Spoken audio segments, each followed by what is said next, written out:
Luar biasa Bapak Ibu.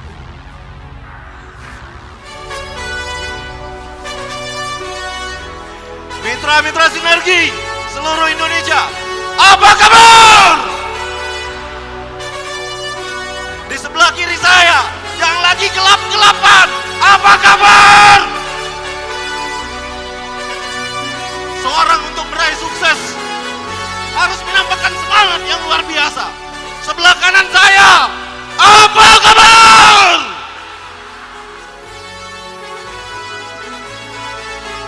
Semuanya, para calon peraih luxury berikutnya, apa kabar? Luar biasa, plus untuk kita semua. Silakan duduk kembali Bapak Ibu.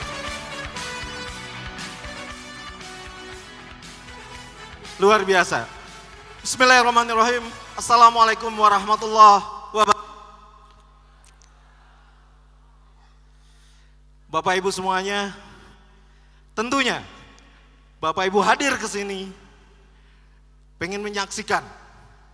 Saat ini Bapak Ibu mungkin menyaksikan, tapi di periode GSS berikutnya Bapak Ibu lah yang ada di panggung ini. Bapak Ibu saudaraku sekalian, banyak cerita di awal saya menjalankan bisnis ini Bapak Ibu. Tidak semudah membalikan sebuah telapak tangan. Banyak proses yang saya hadapi di sini Bapak Ibu. Banyak hal, banyak tantangan yang saya hadapi di sini Bapak Ibu. Saya dilahirkan 37 tahun yang lalu Bapak Ibu di Bengkulu sana. Mungkin Bapak Ibu tidak banyak yang tahu di mana itu Bengkulu. Saking terpencilnya Bapak Ibu, hujan pun belum masuk ke sana Bapak Ibu. Bapak Ibu saudaraku semuanya, saya dilahirkan dari seorang pengusaha pertanian. Ini saya ganti Pak. Saya ganti, kata Pak Febrian harus diganti. Saya dilahirkan dari orang tua sebagai seorang petani. Tentu Bapak Ibu, yang namanya petani di Bengkulu sana Bapak Ibu, hanya menggarap sebidang sawah dan hasilnya pun tidak seberapa. Tapi saya salut dengan perjuangan mereka Bapak Ibu.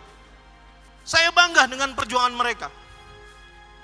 Demi untuk menyekolahkan anak-anaknya, kedua orang tua saya rela Bapak Ibu pergi pagi, pulang malam, menggarap sawah demi anaknya kuliah.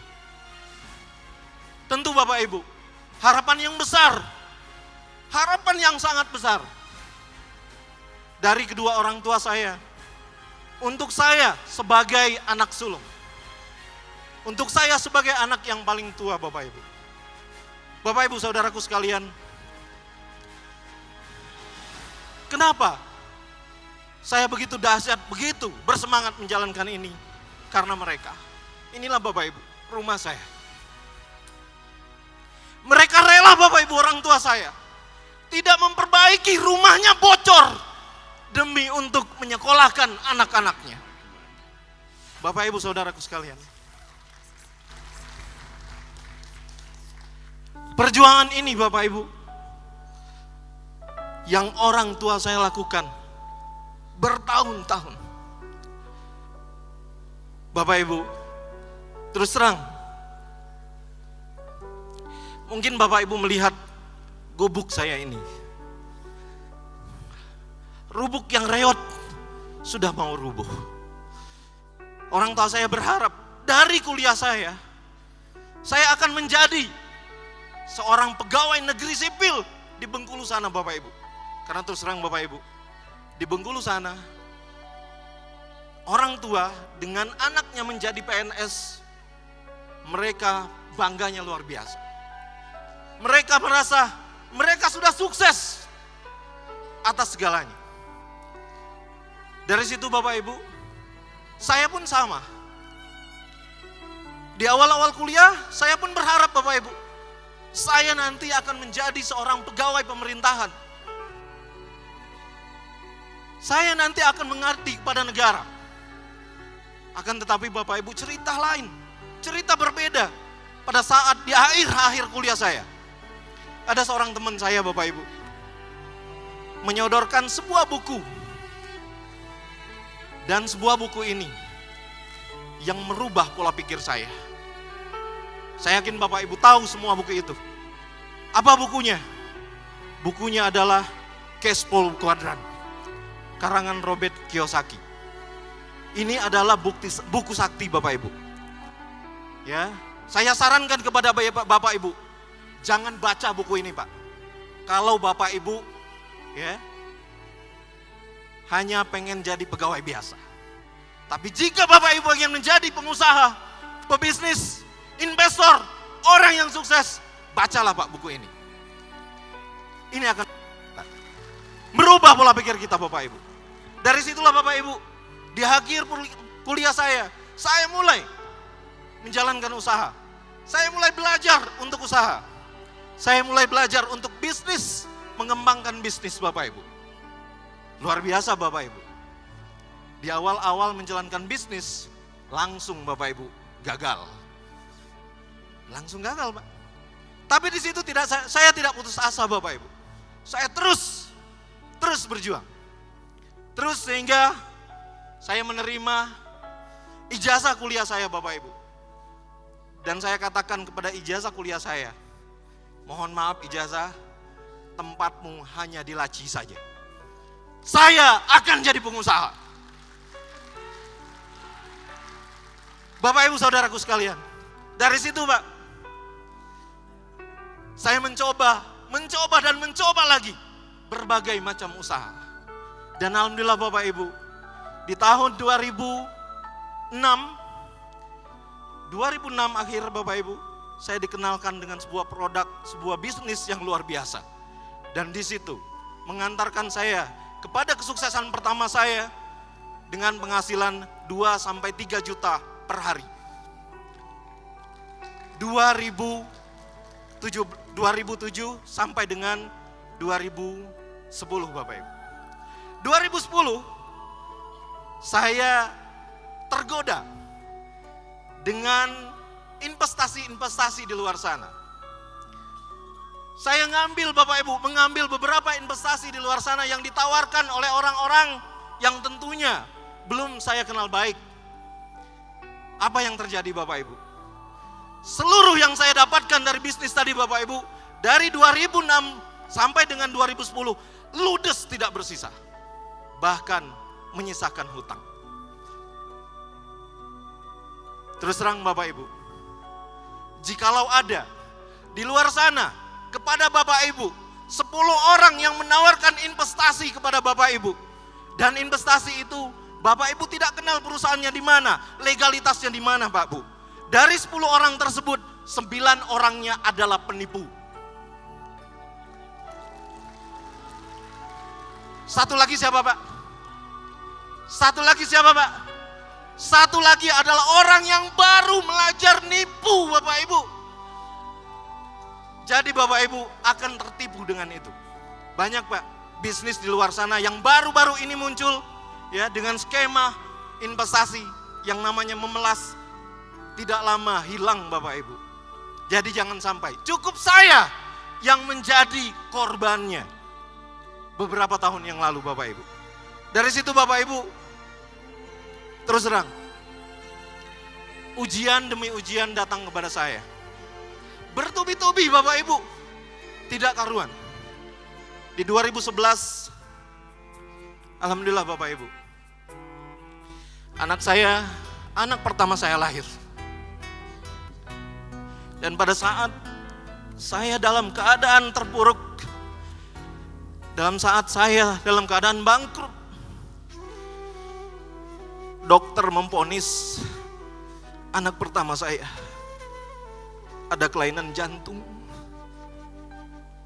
Jantungnya bocor Bapak Ibu. Anak pertama saya. Dokter menyarankan untuk operasi. Bapak, kalau Bapak anaknya pengen selamat, sediakan uang 200 juta untuk operasi jantung. Saya tidak bisa berkata-kata Bapak Ibu di situ. Saya hanya bisa terdiam. Pertama, saya tidak punya uang. Saya udah tidak punya apa lagi Bapak Ibu. Saya hanya punya 1 motor dan itu pun kredit. Dan 4 bulan kemudian Bapak Ibu, tepatnya April 2011, Allah lebih sayang anak saya. Sehingga anak saya diambil duluan oleh Allah.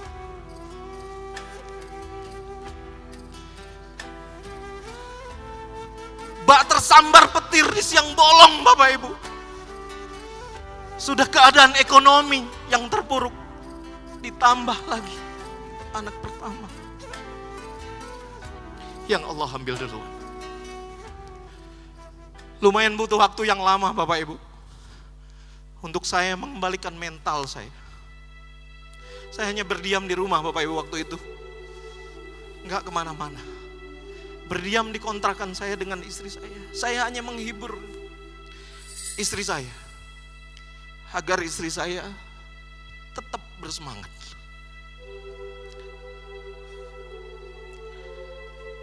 Cukup lama Bapak Ibu, cukup lama kondisi ini menimpa diri saya.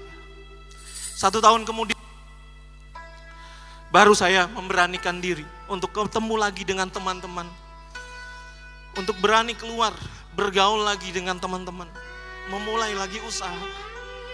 Pada saat itu saya tidak punya pekerjaan Bapak Ibu. Saya tidak punya usaha, tidak punya bisnis. Dari situ Bapak Ibu, saya mulai mencoba beberapa bisnis. Mulai dari ternak domba. Setiap harinya kita ngarit Bapak Ibu, ngambil rumput. Akan tetapi Bapak Ibu sama, hasilnya pun belum ada. Sehingga sampai suatu ketika Bapak Ibu, pada saat ojek online pertama kali masuk ke Bandung Bapak Ibu, saya merasakan bahwa ini adalah sebuah solusi untuk saya bisa bertahan hidup Bapak Ibu ketika itu. Lumayan, saya dengar di Jakarta Bapak Ibu, katanya bisa menghasilkan 500 sampai dengan 1 juta dalam waktu 1 hari. Di situ pun Bapak Ibu, saya ambil. Saya daftar dengan teman saya. Dengan teman-teman saya beramai-ramai datang ke situ Bapak Ibu daftar. Luar biasa Bapak Ibu. Nggak kuat saya Pak. Nggak kuat. Kenapa? Karena setiap hari Bapak Ibu harus bentrok dengan ojek pangkalan. Pernah satu ketika Bapak Ibu, saya ditungguin di depan gang gara-gara ngambil penumpang di komplek Bapak Ibu. Sakit Bapak Ibu. Beginilah rasanya mencari sesuap nasi. Dari situ Bapak Ibu, saya lakukan selama kira-kira 6 bulan. Saya bertahan. Dan di akhir-akhir bulan ke-6 Bapak Ibu, datang sosok makhluk yang menurut saya makhluk ini Bapak Ibu ditakdirkan Allah sebagai penolong saya. Beliau datang ke saya, Pak Andi, ini ada sebuah usaha, ini ada sebuah peluang. Ayo kita jalankan usaha ini. Ayo kita jalankan bisnis ini. Siapakah dia yang menawarkan kepada saya Bapak Ibu? Beliau adalah si tukang ojek pada zaman itu Bapak Ibu, Bapak Bari Purnomo. Terus terang Bapak Ibu, saya bareng dengan beliau dari awal membangun bisnis ini Bapak Ibu. Dari sisa uang Rp25.000 yang kami punya Bapak Ibu, itu pun kami bagi 2. Kami bagi 2. Plan, sampean kan anaknya banyak, 15.000 ya. Saya 10.000 aja. Di situ Pak. Bisa ditanyakan kepada Bapak Bari.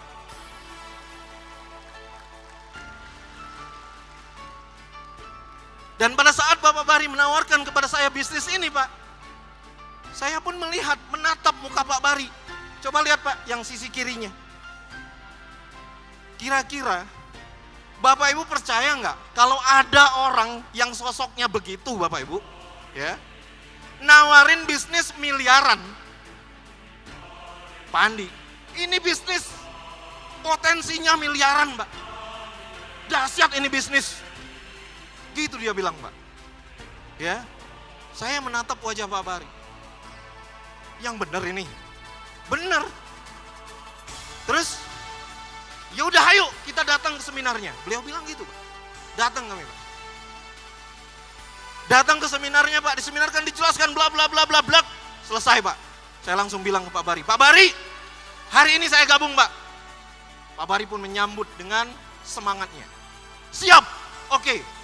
Saya bilang ke Pak Bari, tapi Pak, saya nggak punya uang.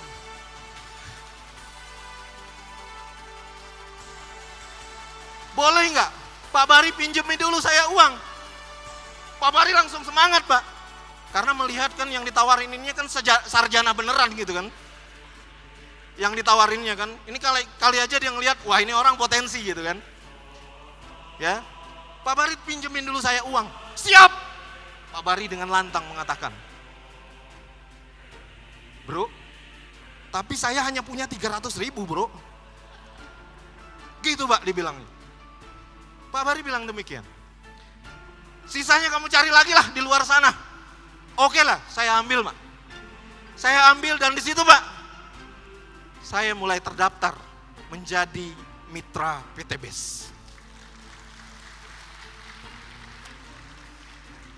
Bapak Ibu Saudaraku sekalian,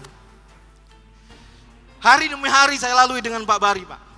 Siang dan malam, presentasi Bapak Ibu, satu motor, kadang naik motor Shogun Pak Bari, pinjaman dari Pak Haji Febrian. Terkadang juga Pak, naik motor saya yang motor kreditan. Kita sambangi Pak, teman. Kita ketok rumahnya Pak. Bahkan jam 2 malam pun kita beranikan diri untuk mengetok rumah teman kita. Demi menawarkan bisnis ini. Ini yang luar biasa. Tentunya Bapak Ibu, tentunya banyak sekali rintangan yang kami hadapi. Suatu ketika Bapak Ibu kami hadir, kami datang kepada teman kami yang ada di Cimahi sana Bapak Ibu. Pada saat hadir, di sana kami ketemu dengan istrinya. Ibu, maaf, Bapak ada. Ibunya bilang, ada Pak di dalam, tunggu bentar ya. Ibunya masuk Pak. Ibunya masuk, habis itu keluar lagi. Pak, maaf, bapaknya lagi istirahat, kayaknya nggak bisa diganggu. Kebetulan Pak Bu, datang waktu asar waktu itu. Datang waktu asar, kami pun pamit. Bu, kami sholat asar dulu ke masjid. Siapa tahu nanti selepas asar, bapaknya sudah bangun. Kami pengen bersilaturahmi, kami pengen bercerita-cerita dengan Bapak. Singkat cerita Bapak Ibu pulang dari sholat asar, kami kembali ke rumah tersebut. Apa yang kami dapatkan Bapak Ibu?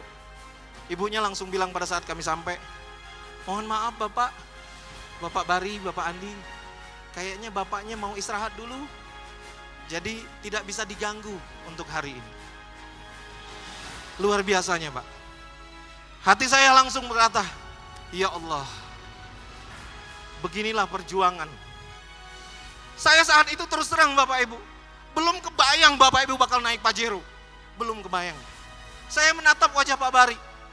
Plan, karena saya memanggil beliau Aplen. Jadi saya panggil, Plan, gimana ini? Beliau pun bilang kepada saya, teman kamu masih banyak kan? Masih, saya bilang Pak. Ya, hayu berangkat, kita temui teman kamu yang lain, lupakan dia. Itu kata Pak Bari.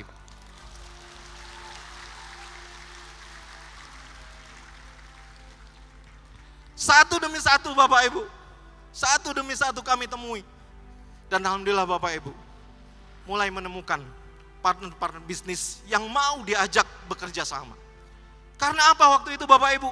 Mereka bertanya kepada kami, bertanya kepada saya, bertanya kepada Pak Bari, Pak, di bisnis ini udah ada buktinya belum? Belum. Kita bilang gitu Pak. Karena waktu itu memang belum ada buktinya Bapak Ibu. Belum ada yang nerima mobil. Ya. Terus prospekan kita bilang apa? Ya terus, kalau belum ada buktinya gimana dong? Masa bisnisnya katanya miliaran tapi belum ada bukti? Pak Bari dengan lantang Pak, langsung memutus pembicaraan saya. Pak, mohon maaf, untuk masalah bukti, nanti kita yang akan jadi buktinya. Itu beliau bilang.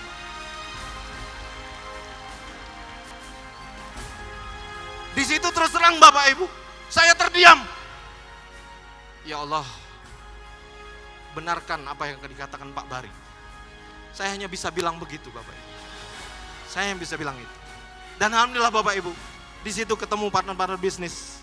Ada Pak Yosadrak, ada Pak Perino Pirona, ada Pak Rizky Utama atau Pak Anwar, ada Pak Didin, ada Pak Taufik Had, dan lain-lain Bapak Ibu. Banyak sekali yang gak bisa saya sebutkan satu persatu namanya. Alhamdulillah Bapak Ibu, di awal munculnya Mokes, 2 bulan saya hampir berbarengan dengan Bapak Bari Purnomo menerima mobil pertama kami. Menerima Mokes pertama kami. Alhamdulillah Bapak Ibu. Di sini membuktikan bahwa betul kami yang menjadi buktinya. Dari situ pun Bapak Ibu, dari situ pun karena saya udah bertekad di hati saya Bapak Ibu.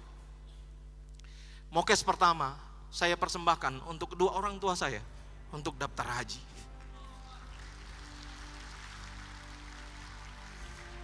Selang 2 minggu kemudian Bapak Ibu, muncul lagi Mokes kedua. Selang 3 minggu kemudian Bapak Ibu, sebelum puasa, muncul lagi Pajero Bapak Ibu. Dan pada saat Pajero muncul Bapak Ibu, di sini bukan bermaksud ria Bapak Ibu. Mokes kedua saya serahkan lagi kepada Pak Haji Febrian. Pak Haji, tolong saya Pak, mobil ini tolong wakafkan ke masjid yang membutuhkan. Dan alhamdulillah Bapak Ibu, Pak Haji Febrian langsung Pak Bu mewakafkan Mokes kedua tersebut. Tidak lama, 1 bulan kemudian Pajero kedua pun cair. Dan terus bertubi-tubi Bapak Ibu, rezeki bagai mengalir air deras Bapak Ibu, sampai dengan luxury. Alhamdulillah Bapak Ibu, pada saat menerima luxury pun, 1 buah luxury saya persembahkan untuk rumah orang tua saya dan mertua saya. Saya bisa berangkat umroh bersama-sama keluarga besar saya Bapak Ibu. Dan saya persembahkan sebuah rumah untuk orang tua saya. Rumah yang tadinya sudah mau roboh Bapak Ibu, dibangun kembali. Lumayan Bapak Ibu, untuk orang tua saya di Bengkulu sana. Sebuah rumah yang tidak begitu besar, ukurannya cuman 8 kali 30 meter, saya persembahkan untuk orang tua saya. Itu rumah-rumah sebelahnya Pak. Begitulah di kampung saya. Lihat sebelah kirinya, lihat sebelah kanannya Pak. Ini adalah persembahan luar biasa untuk orang tua saya. Bapak Ibu Saudaraku sekalian, kenapa saya begitu bersemangat Bapak Ibu menjalankan bisnis ini? Kenapa saya begitu antusias Bapak Ibu menjalankan bisnis ini? Alasannya adalah kedua orang tua saya dan anak istri saya. Bapak Ibu bisa melihat. Ini adalah alasan saya. Saya melihat di wajah kedua orang tua saya, sudah banyak keriput yang muncul Bapak Ibu. Saya berkata kepada diri saya, jika saya hanya menjadi seorang pegawai biasa, kapan saya akan bisa mendaftarkan mereka haji? Dan jika saya hanya seorang pegawai biasa, kapan saya bisa mempersembahkan rumah untuk mereka? Dan jika saya Bapak Ibu hanya menjadi pegawai biasa, kapan saya dan keluarga saya punya rumah? Dan jika saya hanya menjadi pegawai biasa, kapan saya bisa meraih impian-impian saya? Bapak Ibu Saudaraku sekalian, jika Bapak Ibu merasakan hal yang sama dengan saya Bapak Ibu, maka jangan pernah berhenti Bapak Ibu. Majulah, berjuanglah Bapak Ibu. Dan jika Bapak Ibu merasakan mempunyai impian yang sama dengan saya, maka jangan pernah mundur Bapak Ibu. Teruslah maju, berjuang, berjuang, dan berjuang Bapak Ibu.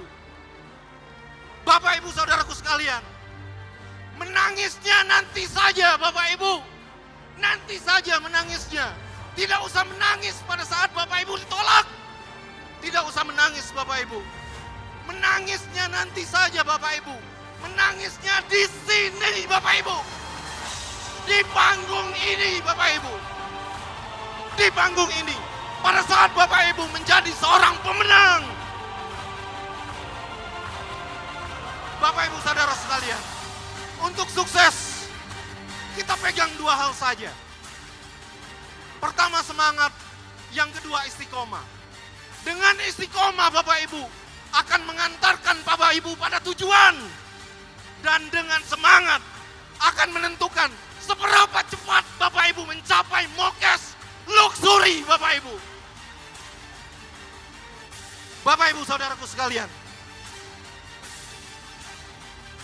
saya yakin dan percaya Bapak Ibu lebih hebat daripada saya.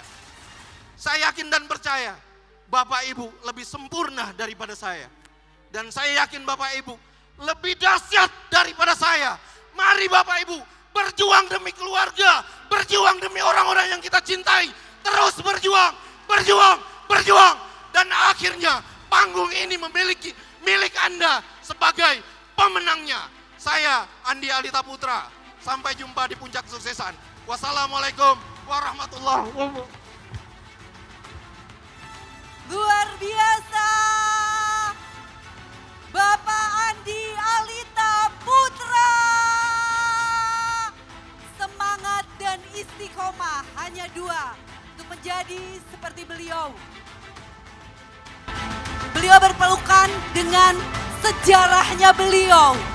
Beliau yang memang mengajak Bapak Andi ya, seperti tadi yang diceritakan di success story-nya.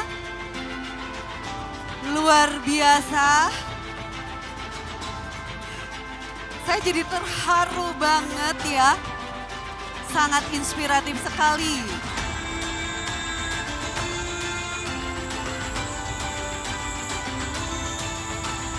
Terima kasih Pak Bari ya. Saya kenal beliau dari tahun 2004-2005 ya. Dari 2004-2005, Masya Allah, saya sangat bersyukur sekali bisa dibantu oleh orang seperti beliau yang tidak pernah dari awal saya memulai program SLC. Pak Suroto dan Pak Andi Alita adalah dua orang yang belum pernah bolos sama sekali ikut program SLC. Termasuk tadi pagi. Luar biasa. Insya Allah Anda semuanya bisa seperti Bapak Andi Alita. Insya Allah. Iya, sangat luar biasa sekali. Sampai Bapak Direktur kita juga naik ke atas pentas untuk memberikan penghargaan tentunya. Dan seperti disampaikan bahwa Bapak Andi Alita dan Bapak Suroto adalah yang tidak pernah absen SLC. Iya, betul sekali. SLC ya, jadi itu benar-benar. Jadi selain mendapatkan penghargaan, juga beliau secara istiqomah tadi kan ya. Iya betul, semangat dan istiqomah. Mudah-mudahan yang ada di sini selanjutnya bisa menjadi seperti Bapak Andi Alita Putra. Tepuk tangan untuk Anda semua yang ada di sini.